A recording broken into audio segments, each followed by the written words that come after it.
Good afternoon in New York, and good late morning in Columbia.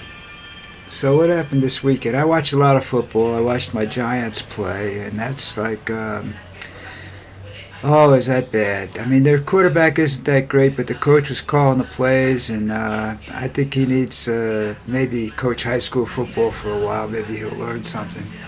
Anyhow, that's just going to be a disastrous year there. Tonight, the other New York team, the Jets, they play, and we get to see Aaron Rodgers' first game. We'll see what happens there. His counterpart, the man that replaced him, injured his knee on the last 6 seconds of a game on Friday night, and it looks like he's going to be out about a month. We'll have to wait and see there. Anyhow, big story, of course, is the debate that's coming in tomorrow. What the hell did I write there? Oh, all right. Anyhow, the question arises, just how is Trump going to react? Is he going to? He's not going to look presidential. The point is what he says. If he scares people, then he's got a problem. I don't know whether he's going to be able to keep from scaring people because he's just an idiot. When you're dealing with the man that's a narcissist and walks into the room and believes he's the smartest man in the room and believes that all of you that are listening to him are idiots, you have a problem. What's going to happen? He's not as smart as you are in some cases. He's not a brilliant man. Right now he just lost $4 billion with his Truth Social deal. So if he's this is something that's a consistent thing with this man. He running for president for two things, okay? His super PAC allows him to maintain this lifestyle that he doesn't deserve because he's cash poor. All his money is tied up paying bills. Okay? That's one thing. The other thing, it's going to keep him out of jail if he wins. If he loses, I don't know whether he has the money to pay his lawyers to keep him out of jail, to be quite honest with you. He loses, he's going to have a tremendous debt. Probably going to cause a lot of grief. Probably going to be a lot of violence, all of which can be attributed to Donald Trump and his big mouth. Right? Now, Trump is a very vengeful person, and I guess if he ever sees one of my videos, he will definitely want to come after me. I don't live in the country. If I lived in the country, if I come to visit, I will definitely let him know so that he can come. If he wants to come after me, I'm not going to run anywhere. He's going to have to come after me in person, though. It's going to be a little difficult to find me and get to me unless you come in person. Anyhow, this is all well and good, but the debate is a big thing, It's going to mean something. I've never seen, if you remember stuff that went on, and I was talking about this the other day, that back in the 60s, after the Newark riots and all that stuff settled down, they came in with affirmative action to help minorities, mostly African Americans, get into college. They should have been used by American Indians too, but I don't know whether they wanted to even bother taking advantage of that. They're pretty independent people, and I admire them greatly. It was unfair to white people, and white people were always looking for somebody to blame. Back then, they blamed black people for taking their jobs. What jobs? Working as a fry cook? White people always think they're better, that they don't deserve the poor jobs, okay? They don't believe, they're not, menial jobs are above a white person, especially if they go to school. I had a friend of mine, came out of college, was sought after by IBM. IBM offered a job. Now this is 1967, 68, something like that, and he was offered $10,000 a year, starting salary, health benefits, paid vacation, all that stuff. And he turned the job down because felt he deserved more money because he had a master's in English Lit. Now, what do you do with a master's in English literature at IBM?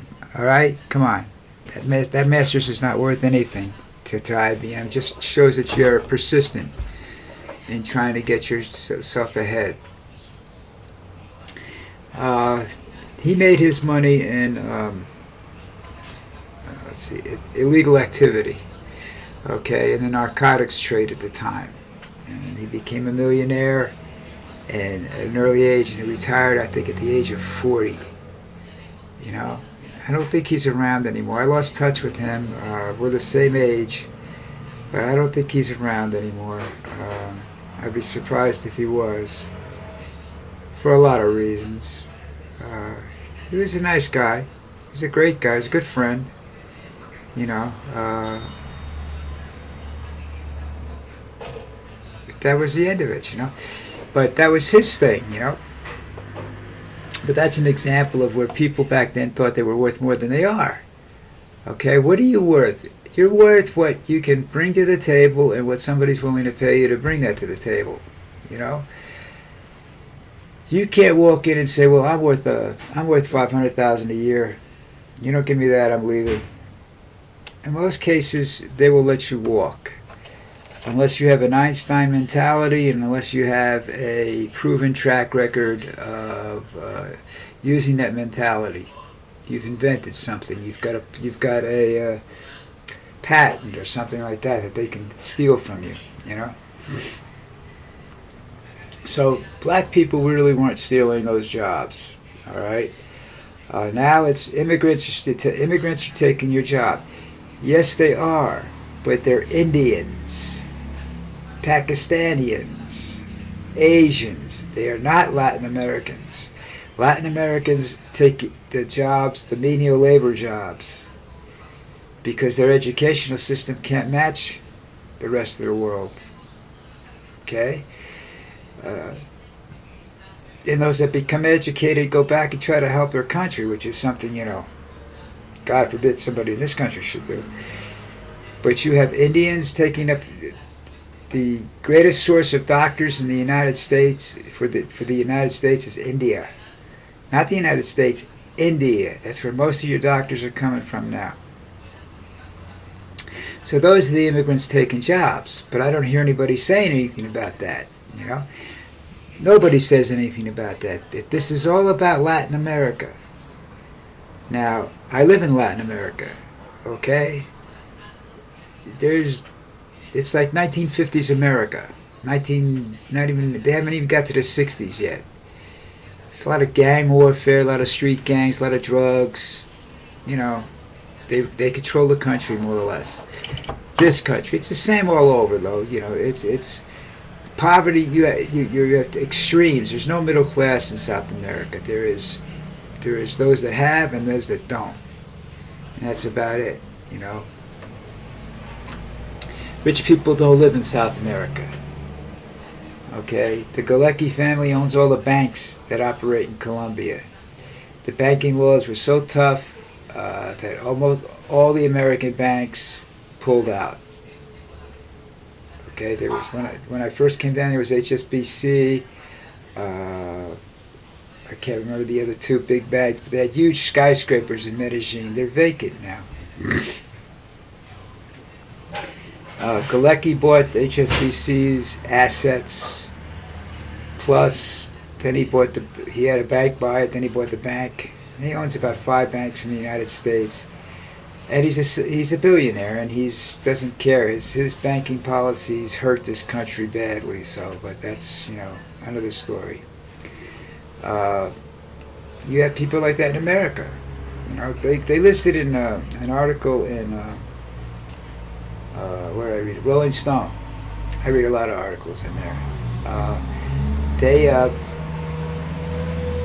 Their article was titled "What Happens if Trump Wins?" and what they described and as his minions and he wants, and you can't laugh this off. You can't say, well, we'll vote in Republican congressmen. They'll help. No, they won't. I mean, Democratic congressmen. No, they're not going to help because this guy's not going to pay any attention to it. He's going to make some decrees, presidential decrees, and he's going to work toward being an authoritarian leader. He might even go so far as to become, you can call him a dictator because that's pretty much what he is. So you guys sit around and say all the nice things you want about this guy, but if you like him, but he's scum. Here's an interesting statistic that I've read these stories, and this I think I picked up off of MSNBC or somewhere, where the mega Republicans know Trump is lying, but they don't care. These are people that are in the same class as Trump. They are, I just forgot what they call that son of a bitch. Do you hate that? These are people that think about nothing but themselves, don't care about what's going on in the rest of the world. We would call them separatists or something like that back in the day, World War I. Nationalists, they didn't want to get involved in World War I. They didn't want to get involved in World War II. Isolationists, that's their policy. That's what they want to do. They think this country's great. If Trump does what he says he's going to do, drill all over the place, shut down everything that has to deal with the climate, you will take that 30-year figure that people use to say that's before we have a serious major collapse in the climate, and you probably got the 4 years he's going to be in office, and he's also made statements. I forget where he's made the statement because it's not just, I've seen that on 4 or 5 different news outlets where he went and told I don't know whether they were Christian evangelists or if they were just Catholics or whatever they were. But he told them, he says, you don't have to worry about this. He says, we're going to get it so right this time, you're never going to have to vote again. And fortunately, I don't think his mind's going to last 4 years. But that in itself is a problem, But you look at the people that he's got around him, and I'm like, where did these people come from? I guess they've always been there. They are definite atheists. They are definite... they don't believe in God. Even if they're evangelistics, they don't believe in God. They believe in themselves. They believe white people are the chosen people. Now remember, where Jesus was born, he isn't a white person. Okay? He is not me. And I'm about as white as you can possibly get, skin color-wise, that is. Even my hair is white. But they don't seem to understand that. They don't care about the brownskins. They'll go after a country for... we go after countries for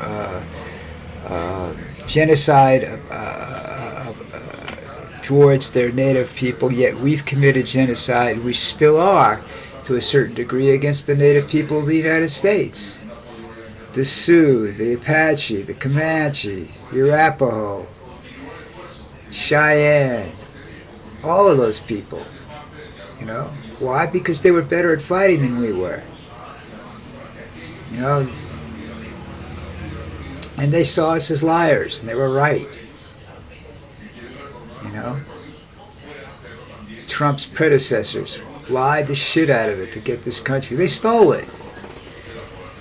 That's why they must have been Republicans, because Republicans are just the only party that's been accused, that accuses everybody else of stealing or trying to steal elections and whatnot. Yet they're doing the same thing. Now I have tonight doesn't make any difference. Tomorrow morning I'll be back doing the normal thing. But I don't know. I'm trying desperately to find a way to watch that debate live because I don't want his personal reactions to be edited by somebody. Because that's what you see when you look at the Midas Touch or any of these other guys that come up here and do news videos, stuff like that. They show you clips and they're edited, and it's yeah, he said that, but you're not sure of the context, you know. It's just a remark. I can't tell if that they say he's crazy. Look at him saying this. He didn't look. It's the verbiage is crazy, but his actions and everything that's going along with it, the context of how he's saying it, is you don't know. So you don't know whether it's crazy unless you see it live. But some of it is actually probably is crazy because now MSNBC, ABC, CBS, Politico, and all these other outlets, even Fox, is picking up on this at times. So he's definitely lost his mind completely, or partially. Anyhow, we should see what happens tomorrow night. That should be a very sobering experience for America, and I hope that we can that Kamala's up for it because it's going to be tough. It's not going to be easy. I don't think it's going to be as easy as she thinks it's going to be. So I hope somebody gets in touch with her and tells her it's going to be a bitch. All right, well, we won't have anything to talk about tomorrow except Monday Night Football. So I'll see ya later.